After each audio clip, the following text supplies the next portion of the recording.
Welcome back, everyone. We are kicking off this section of the lecture with a check your understanding question.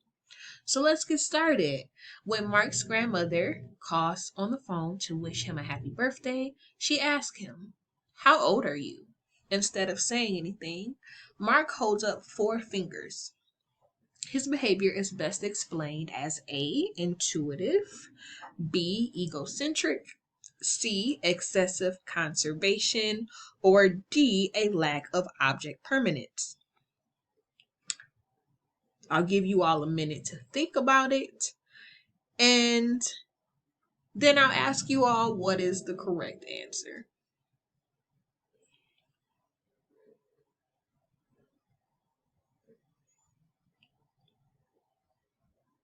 Okay, so I've given you some time to think about it and come up with the right answer.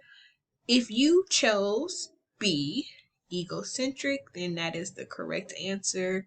This is very close to how I described an example earlier in the lecture series for chapter 6. Egocentric means that the child is not able to understand or take the perspective of someone else. So because Mark is on the phone, is able and sees that he's holding up three fingers, he also or holding up four fingers, he also thinks that his grandmother that is on the phone can see the fingers that he is holding up. So B, egocentric, is the correct answer. In the beginning of the lecture, I told you all that we were going to talk about two cognitive developmental theorists. And so the second person that we're going to talk about today is Vygotsky's sociocultural theory. Vygotsky really emphasized children actively constructing their knowledge and understanding, but unlike Piaget, he heavily focused on how other people contribute to children's cognitive development. He really focused on social context and interactions. And he came up with something called the zone of proximal development.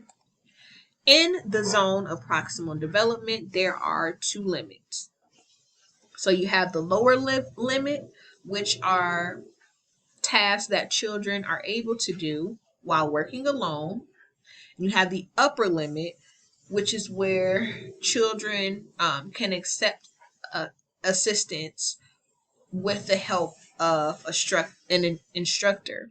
And so when we talk about the zone of proximal development, these are tasks that children are not able to do by themselves.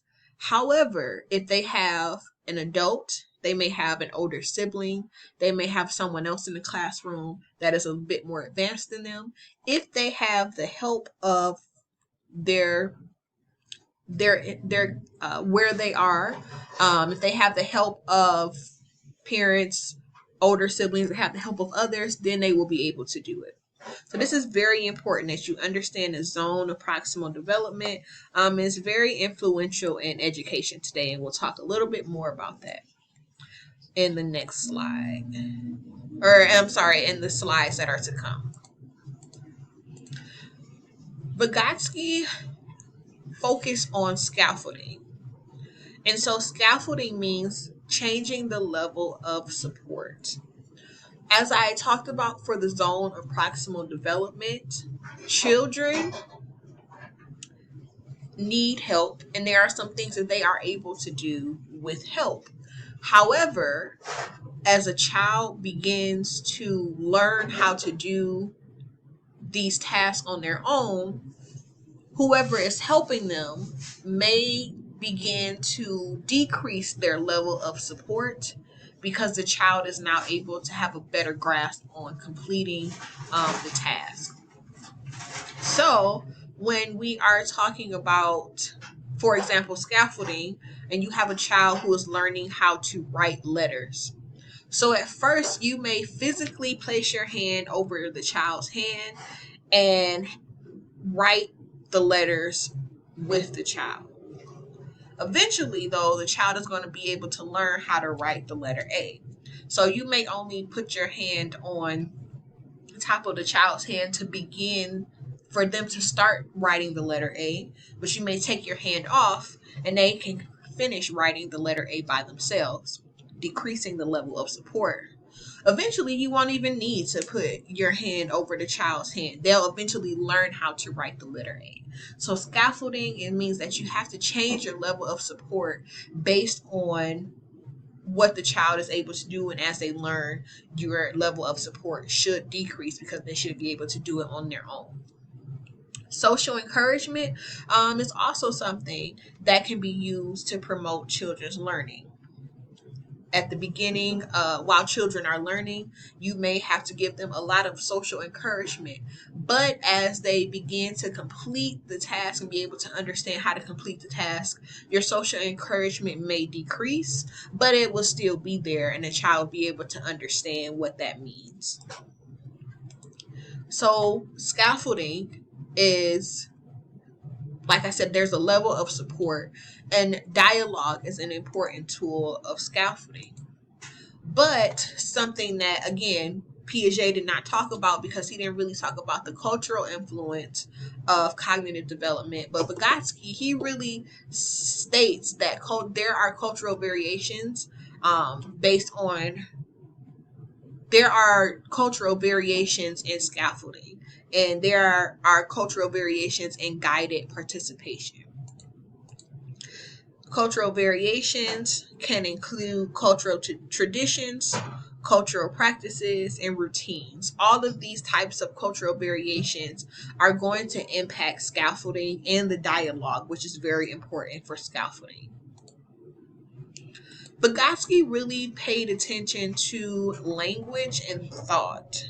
So when we talk about language, we're just talking about how language is actually used to plan, to guide, or to monitor behavior. And so something that Vygotsky noticed was that children talk to themselves. They not only they talk to themselves, not just to remind themselves of things, but they talk to themselves to help regulate their emotions, regulate their behaviors. And that's something called private speech. Vygotsky also believed that children have to communicate externally, so they have to have this private speech where they physically talk out loud to themselves and use language between the ages of 3 to 7 before they can transition and having that internal speech. So, we all have an internal speech. Some people call it our conscience, where we're able to basically hear ourselves and have our private speech in our head. Vygotsky is saying children have to talk out loud to themselves before they engage in internal speech that we all use. And when we talk about private speech, Vygotsky believed that children that engage in more private speech are more socially competent. Vygotsky also has teaching strategies. He also influenced teachers in education, and there are certain teacher strategies that are important if you are going to have a Vygotsky conceptual framework as you teach or as you are working with children. The first is that you have to assess the child's zone of proximal development. And what that means is you have to see what a child is able to do by themselves and what they aren't able to do by themselves, and what they are able to do but may just need a little bit of assistance.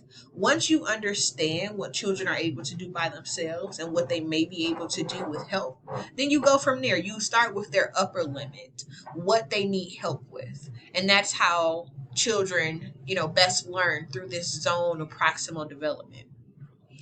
And as I stated before, teachers are not the only people that are able to teach children. Siblings can teach children, other children in the classroom, even older cousins, older family members. They don't necessarily have to be adults. Continuing with language and thought, as I said, the before inner speech can happen, that out loud repetitive speech has to happen as before children can be able to have this inner dialogue. And Piaget and Vygotsky had different views of the purpose of inner speech. So Piaget believed that this inner speech was egocentric speech. And when we talk about egocentric, meaning that they're not able to take the understanding of other people. So they're mainly just focusing on themselves. That's why they're talking to themselves, and having this inner speech. But Vygotsky believed that inner speech really helped to direct and to guide children. Vygotsky had some contributions to the field of development, but there were also some criticisms. As I continuously state, Vygotsky really talked about the influence of the sociocultural influences of children's development, and he really emphasized how social interaction and collaboration come together so that children can learn. A criticism of Vygotsky was that he did not use specific age-related changes compared to Piaget, who said children have certain stages of cognitive development around certain ages. And another criticism of Vygotsky was that they believe, or current researchers now believe, that children don't have to have this language in order for them to have cognitive development. So they believe that Vygotsky overemphasized the role of language in thinking. Last but not least, for chapter 6, check your understanding. According to Vygotsky, scaffolding is A, changing the level of support when teaching a child, B, adjusting the amount of guidance necessary to learn a skill, C, giving directions if needed, and D, all of these. Give you a minute to think about it.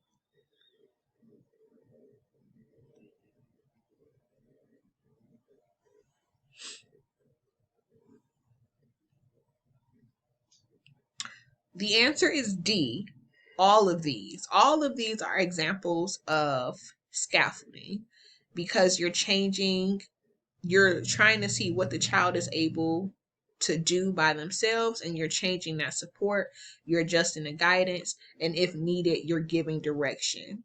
Okay, so it's going to be all of these. Okay, thank you all so much for listening.